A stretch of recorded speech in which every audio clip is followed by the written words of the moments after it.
বাংলাদেশের সামনে দাঁড়িয়েছে এক ঐতিহাসিক সিদ্ধান্তের মুহূর্ত, গণভোট। এটা এমন এক শব্দ যা আবার ফিরিয়ে আনছে জনগণের হাতে রাষ্ট্র নির্ধারণের ক্ষমতা। এটা সেই ভোট যেখানে কোনো প্রার্থী নেই, কোনো দলীয় প্রতীক নেই, শুধু একটি প্রশ্ন, আর উত্তরে হ্যাঁ অথবা না। এই এক শব্দে নির্ধারিত হবে দেশের নতুন সংবিধান সংস্কারের ভবিষ্যৎ। জাতীয় ঐক্যমত্য কমিশনের সুপারিশে এবার যে গণভোটের কথা উঠেছে তার মূল লক্ষ্য জুলাই জাতীয় সনদের সংবিধান সংস্কার বাস্তবায়ন। প্রশ্নটি হবে, আপনি কি জুলাই জাতীয় সনদ বাস্তবায়ন আদেশ 2025-এর সংবিধান সংশোধনের প্রস্তাবগুলোর প্রতি সম্মতি দিচ্ছেন? অর্থাৎ জনগণ এবার সরাসরি ভোট দেবে। বাংলাদেশের নতুন সাংবিধানিক কাঠামো তারা মেনে নিচ্ছে কিনা? এই প্রস্তাবে আছে 48টি গুরুত্বপূর্ণ পরিবর্তন। রাষ্ট্রপতির ক্ষমতা থেকে শুরু করে প্রধানমন্ত্রীর মেয়াদসীমা পর্যন্ত সবই পুনর্লিখন করা হচ্ছে। সবচেয়ে আলোচিত ধারা, একজন ব্যক্তি সর্বোচ্চ 10 বছর বা 2 মেয়াদ পর্যন্ত প্রধানমন্ত্রী থাকতে পারবেন। এছাড়া সংবিধানে যুক্ত হতে পারে উচ্চকক্ষ, নারী প্রতিনিধিত্ব বৃদ্ধি, বিচার বিভাগের পূর্ণ স্বাধীনতা, এমনকি জরুরি অবস্থা ঘোষণার নিয়মও নতুনভাবে সংজ্ঞায়িত করা হবে। কিন্তু প্রশ্ন হলো, অন্তর্বর্তী সরকার কোন ক্ষমতায় এই গণভোট আয়োজন করবে? 2011 সালের পঞ্চদশ সংশোধনীতে সংবিধান থেকে গণভোটের ধারা বাদ দেওয়া হয়েছিল।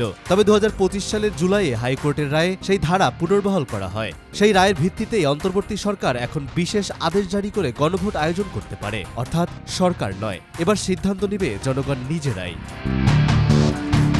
বাংলাদেশের ইতিহাসে এখন পর্যন্ত 3বার গণভোট অনুষ্ঠিত হয়েছে। প্রতিবারই ভিন্ন উদ্দেশ্যে, ভিন্ন সময়ে, ভিন্ন প্রেক্ষাপটে। প্রথম গণভোট হয়েছিল 1977 সালে রাষ্ট্রপতি জিয়াউর রহমানের নেতৃত্বে। তখন মূল প্রশ্ন ছিল, জনগণ কি তার 19 দফা কর্মসূচি ও নেতৃত্বের প্রতি আস্থা রাখে? ফলাফল এসেছিল প্রায় একমুখী, 99% হ্যাঁ ভোট পড়েছিল। এরপর 1985 সালে দ্বিতীয় গণভোট আয়োজন করে রাষ্ট্রপতি হুসাইন মোহাম্মদ এরশাদ। সেখানে জনগণকে আবারও জিজ্ঞেস করা হয় তারা কি এরশাদের নীতি ও নেতৃত্বের প্রতি সমর্থন জানায়। ফলাফল প্রায় একই ধারা অনুসরণ করে, 94% হ্যাঁ ভোট। তারপর আসে 1991 সাল, যা বাংলাদেশের রাজনৈতিক ইতিহাসে একটি মোড় ঘোরানো বছর। তৃতীয় গণভোটে প্রশ্ন ছিল একটাই, দেশ কি রাষ্ট্রপতি শাসিত ব্যবস্থা বজায় রাখবে নাকি সংসদীয় গণতন্ত্রে ফিরে যাবে? সেবার জনগণ স্পষ্ট রায় দেয়, আমরা সংসদীয় গণতন্ত্র চাই। 84% ভোট পড়ে হ্যাঁ এর পক্ষে। আর এই ফলাফলেই বাংলাদেশ ফিরে পায় আজকের পরিচিত সংসদীয় শাসন ব্যবস্থা।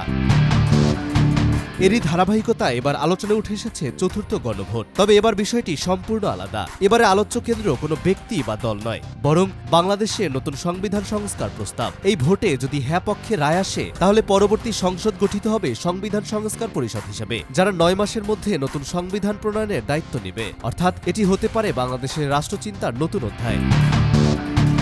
তবে এই পথও একমুখী নয়। বিএনপি বলছে ঐক্যমত্য কমিশনের অনেক ভিন্ন মতের প্রস্তাব উপেক্ষা করেছে। তাদের মতে এটি জনগণের ঐক্যমত্য নয়, বরং রাজনৈতিক পক্ষপাতের ফল। অন্যদিকে এনসিপি মনে করছে এই গণভোটই হতে পারে জুলাই সনদের আইনি বৈধতা অর্জনের সূচনা।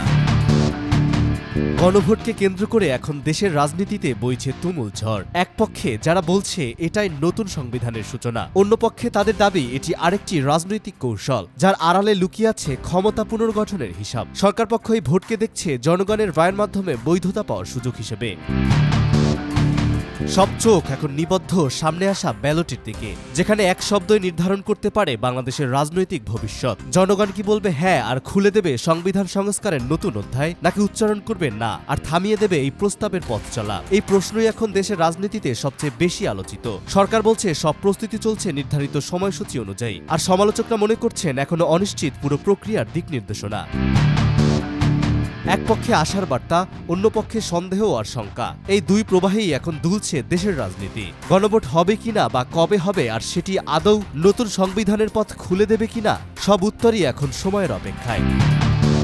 এখন দেখার পালা দেশের ভবিষ্যৎ কোন পথে গিয়ে দাঁড়ায়। মেহেদী হাসান, দৈনিক সকাল।